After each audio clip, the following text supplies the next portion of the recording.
I've never been a fan of trick-or-treating. I actually hated it, even when I was young. My little sister, on the other hand, she's at that point where she wants to be a neon-colored, candy-munching princess/fairy monstrosity all the time. Of course, my parents wanted to have a date night tonight. Gross. So they left me, the angsty teenager who hates everything, to be my sister's escort. They said it would build character. The only thing building was my urge to vomit. Now here I was, escorting Princess Lisa Frank all over the neighborhood. The streets were emptier than I remembered the last time I was forced to trick-or-treat. I envied all the kids who finally got it and were staying in tonight, probably blowing their developing minds with Nightmare on Elm Street or some shit. I guess somehow they were missing out. It was a good haul for Her Majesty after all, and all the parents answering the doors treated her real nice, like actual royalty. We were coming to the last house on the block now, the Barker place. Finally, we'd be able to finish this stupid sugar rush and go home. I waited down by the sidewalk while Sugar Plump Fairy went to the door. I'd made a habit of checking my phone while she went to the doors. It was my outlet to vent to my friends about my wasted night while they were out getting wasted. I was in the middle of a text to Ashley when I realized something. It had been 5 minutes. My sister wasn't back yet. She must have gone inside to pet their dog or something, I figured as I knocked on the door. A minute later, Mr. Barker answered, smiling. "Come in," he beckoned. I stepped in, asking about my sister. "She's downstairs. Why don't you go see her?" I was giving him an odd look when I suddenly heard the princess. "Help!" was the cry from downstairs, before it gave way to muffled screams. Mr. Barker's smile became a snarl as he lunged for me. I dodged, quickly bolting out the door. I must have ran half a mile before I realized Mr. Barker wasn't after me, but I couldn't stop. Though my sister was annoying, she was still my sister. I couldn't leave her, and I knew 2 people on their date night who would feel the same. I dialed them and explained everything, and they were there in a flash. We'd confront Mr. Barker together. As we returned to his house, he put on the nice act again. "Sure, have a look around." He grinned and opened the door. Suddenly, I felt myself pushed into his waiting arms. His tone changed as he addressed my parents. "Thanks for bringing her back. Our mutual friend will be real happy with this year's haul." Mr. Barker laughed. My parents laughed as they forced me into the basement. The hellish thing waiting there laughed too.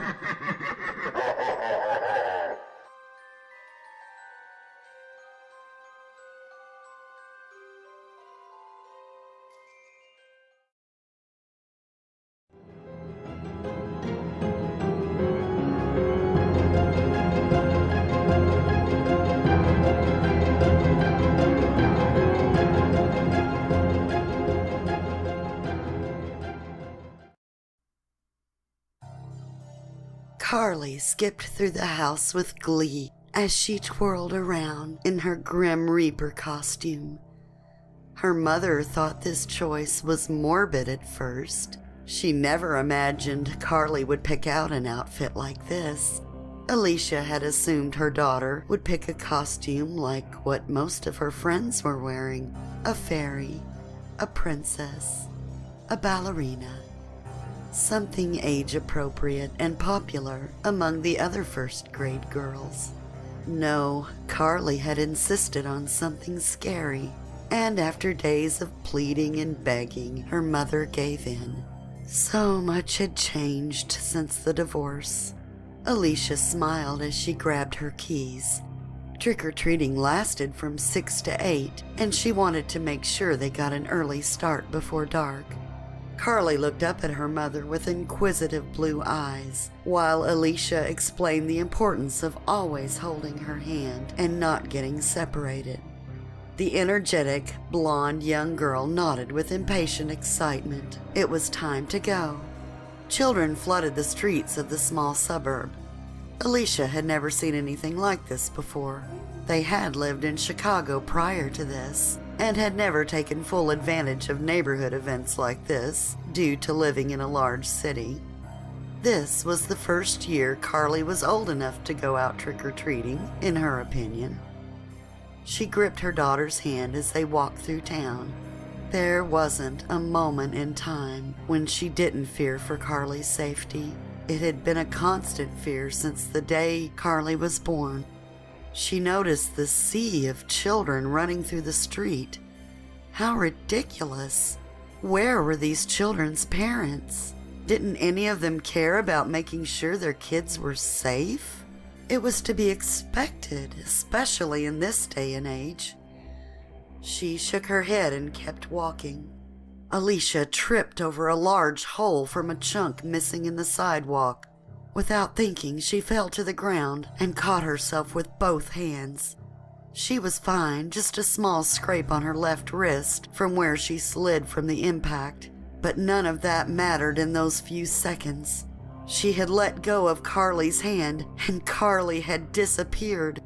Time ticked against Alicia. Her eyes searched in desperation through the press of kids walking around. Most of them had on the same Grim Reaper costume Carly was wearing.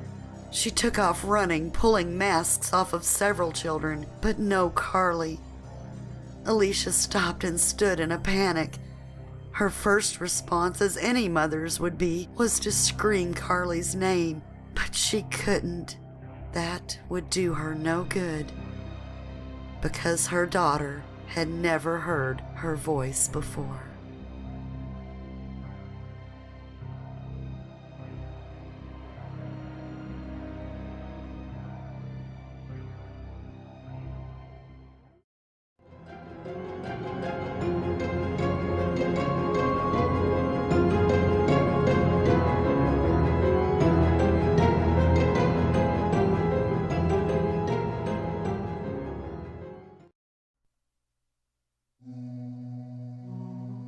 They woke me up, the goddamn bastards.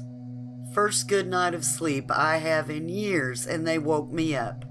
I knew they'd come, but this soon? Risked a peek through the window. The street down there was trash from the previous night. Candy packages everywhere, toilet paper rolls, pieces of candy. God damn it, those kids. It's a small town, you know, very small.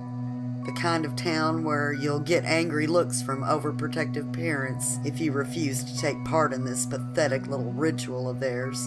The kind of town where they'll question whether you're good enough to be a teacher if you won't participate in this senseless tradition of feeding sugar to their greasy infants once a year. The thought of it makes me want to puke. Trick or treat? Yeah, right. Extortion is what they call it in courts. I've refused to take part in that nonsense. Look at them, grown men and women. Some still wearing last night's costumes. I bet they get off on leaving the house like that. Todd Jacobs is dressed like a vampire. Wow, really creative, Todd. Hannah Mitchell is some colorful-haired character from some stupid superhero movie. She was crying now, and the mascara rolled down her face. Funny. Someone spotted me watching through the window and threw a rock at it. The glass shattered. They were screaming their lungs off. This was serious, oh boy.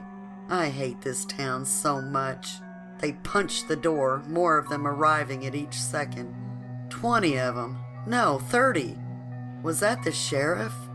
The door would give in any time now. All because I didn't want to take part in their precious tradition. All because they couldn't accept that someone was different. I ran to the basement just as the door fell. That mob of senseless monsters got in. I opened the fridge and picked up the beaker glass. It looked like water with a tiny bit of smoke floating around in it. I could feel my shirt moving as my heart pounded beneath it. Yes, I've refused to take part. Refused to even open the door to those spiteful children. I refused last year, and they made me pay for it. This time, though, I had learned my lesson. I did it. I took part.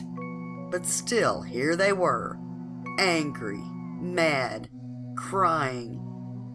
They stormed the basement just as I emptied the beaker.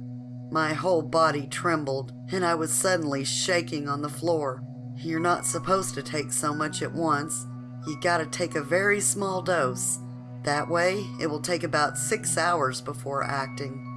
But when it acts, it's a matter of seconds. Small doses. Just like the ones I slipped inside the candies.